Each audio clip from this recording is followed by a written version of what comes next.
Writing a good paper is really a challenge nowadays because lot many AI technologies, the tools that are coming up, so they are paraphrasing, rephrasing your context by their own. So you just write a concept, or they will rephrase it for you. So when you start choosing your topic, which is the most important stage of writing any kind of research article, so you should be very clear with the topic that you are choosing, and it should be of your interest actually. If you are having an interest, then only you will be able to navigate through 3 or 4 years of your research journey. So you should be first focusing on the topic that you choose, and then reviewing of literature that comes into picture, the existing information that is there. So you need to review it, you need to state that particular author's work into your work.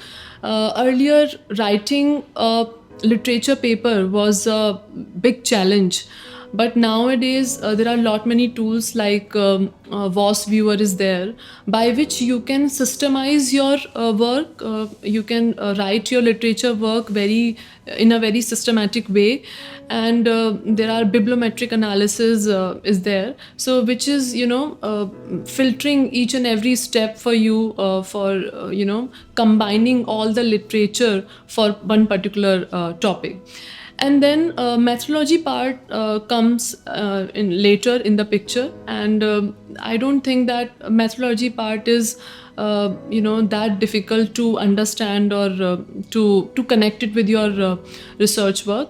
So majorly exploring your topic and reviewing the literature is most important part, because that creates the edge for your abstract writing, which is the most important thing when somebody sees your paper. So first of all, he look at your abstract, what is the summary of your particular problem.